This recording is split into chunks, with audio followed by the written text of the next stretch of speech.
Selamat malam semuanya. Saya Dimas Utama dengan NIM 010111 2020 akan merangkum tentang apa yang telah saya pelajarin dari sesi per sesi di pengembangan lembaga. Yang pertama, di sesi 9 saya mempelajari secara mendalam tentang pasar uang, jenis-jenisnya dan instrumen yang digunakan dalam pasar uang. Pasar uang adalah bagian dari sistem keuangan yang berkaitan dengan penerbitan dan perdagangan instrumen keuangan, efek atau surat berharga, serta transaksi pinjam-meminjam. Jenis pasar uang beragam, seperti surat berharga negara (SBN), pasar uang valuta asing (PUVA), pasar modal, dan pasar uang repurchase agreement (REPOS). Instrumen pasar uang juga bervariasi seperti meliputi treasury bill, sertifikat Bank Indonesia (SBI), surat berharga, pasar uang, dan sertifikat deposito. Di sesi 10 saya mempelajari pasar obligasi. Obligasi adalah instrumen keuangan yang dapat diterbitkan oleh pemerintah, perusahaan swasta, dan entitas lainnya untuk meminjam uang dari investor. Obligasi memiliki tanggal jatuh tempo dan tingkat kupon yang menentukan bunga yang akan dibayarkan kepada pemegangnya.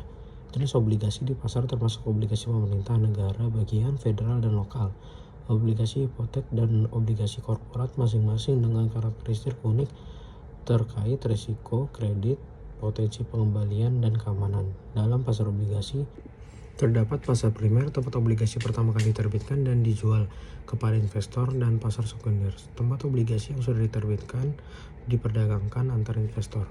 Di sesi 11, saya mempelajari pasar saham dan diajarkan untuk menghitung valuasi saham sebuah perusahaan menggunakan berbagai rumus yang tersedia. Di sesi ke-12, saya mempelajari perbedaan antara bank investasi, sekuritas broker, dealer, dan perusahaan modal Ventura beserta kelebihan dan kekurangannya masing-masing.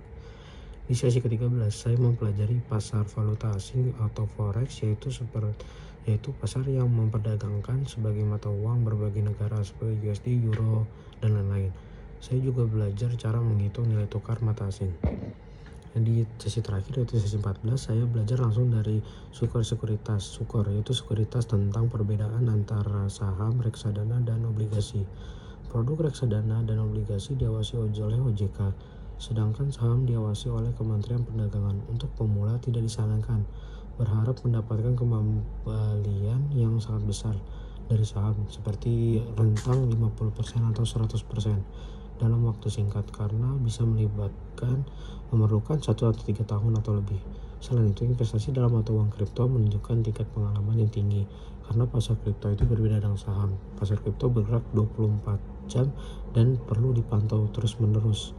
Pasar saham memiliki waktu operasional tertentu, tidak seperti kripto yang 24 jam. Pasar saham sendiri bergerak antara sesi 1 dimulai pukul 9 sampai 11.30, kemudian dilanjutkan pukul 13.30 sampai 15.55. Setelah itu istirahat.